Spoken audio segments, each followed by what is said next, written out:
Non, on n'a pas besoin de baisser, et on a de l'argent pour l'audiovisuel public, pour les hôpitaux, pour la santé, pour l'école, etc. Il suffit d'arrêter de faire des cadeaux au capital. C'est le capital qui nous coûte trop cher aujourd'hui. Je rappelle que le déficit en France, il est créé par la baisse des recettes. 60 milliards désormais par an. Et ces 60 milliards, la plus grande partie va aux plus riches et même aux ultra riches.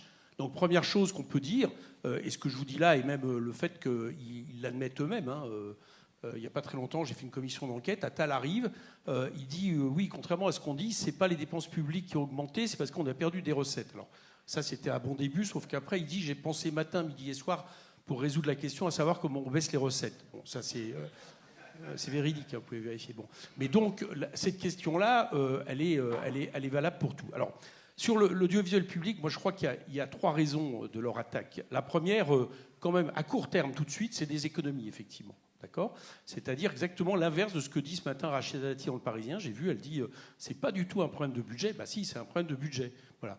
Parce que ça a été dit, et tu l'as dit, l'an dernier, c'est, si on tient compte de l'inflation, 150 millions d'euros en moins dans le budget pour l'audiovisuel public. Et l'année d'avant, c'est toute la part variable du budget qui a été également perdue pour l'audiovisuel public. Donc la question, elle est bien d'abord d'essayer de faire des économies. Je vous rappelle que, de ce point de vue, c'est pas nouveau. On a quand même un ministre de la Défense qui, pour justifier l'économie de guerre, explique que l'État va devoir se recentrer sur ses missions régaliennes. C'est signé, ça veut dire très clairement qu'on va s'attaquer, on va réduire comme peau de chagrin absolument toutes les missions de l'État et dont justement l'audiovisuel public. Avec le paradoxe que ça a un coût, comme on le disait tout à l'heure. 190 millions d'euros déjà. Oui. 190 millions d'euros déjà, et c'est pas terminé. Mais très souvent, leur espèce de rationalisme n'en est qu'une façade. Et on s'aperçoit qu'en réalité, leur politique coûte plus cher, je l'ai expliqué, qu'elle ne rapporte. Bon, ça, c'est le premier constat. Le deuxième constat, effectivement, c'est derrière ça, en termes de budget, c'est un contrôle de l'État. Bon, qu'est-ce qu'il y a derrière la fin de la redevance ? C'est le fait que désormais, de plus en plus de services sont biberonnés à la TVA. Et la TVA, ce qui est pratique, c'est qu'on peut l'ajuster au bon vouloir des décisions politiques. Donc ça veut dire que très clairement, le budget de l'audiovisuel public dorénavant est assujetti à l'État, avec tous les dangers qu'on peut voir derrière. Et d'ailleurs, la question de la part variable l'an dernier qui a été annulée est déjà un résultat, en réalité, de la suppression de la redevance. Donc c'est la deuxième chose.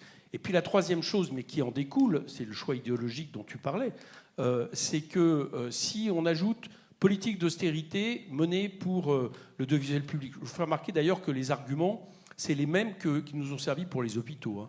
Il faut rationaliser, on va rentabiliser, on va concentrer. On sait ce que ça a donné, plein de fermetures d'hôpitaux de proximité, de maternités, etc. Là, c'est exactement la même chose qu'ils nous proposent avec les suppressions d'emplois.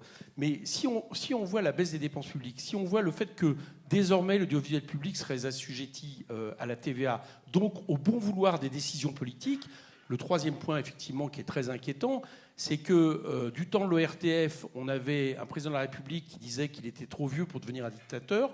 Aujourd'hui, on a un exécutif, un pouvoir, une majorité, enfin une majorité entre guillemets, heureusement ils ne sont pas majoritaires, qui est en train de s'engager dans une voie de trumpisation accélérée, ici en France. Et donc, on voit bien le danger qu'on pourrait courir si à côté à côté de médias type Bolloré, Saadé, etc., on avait un audiovisuel public concentré et au moyen d'un État qui applique les politiques d'austérité autoritaire, de calomnie de leur opposition, raciste, etc. Donc c'est évidemment quelque chose d'idéologiquement très inquiétant. Mais j'ai une bonne nouvelle quand même. Bon, là-dedans, c'est que tout à l'heure en commission des finances, on leur a écrasé l'article 5. Voilà. Donc ils ont essayé de faire passer un article 5. Alors on n'était pas très présents, certes, c'était un peu symbolique, mais ce que j'ai trouvé intéressant, c'est qu'eux n'étaient pas présents du tout. Quand je dis eux, c'est les macronistes, c'est-à-dire ils sont venus à si peu qu'ils se sont fait battre facilement. Et moi, je pense qu'en réalité, on peut battre cette proposition de loi, parce qu'ils n'ont... Je vous rappelle que dans la discussion budgétaire que nous avons eue, quand on a pu l'avoir avant de censurer le gouvernement Barnier, en commission des finances, c'est le seul endroit où on a voté sur les dépenses, on a totalement transformé les budgets, notamment le budget de la culture.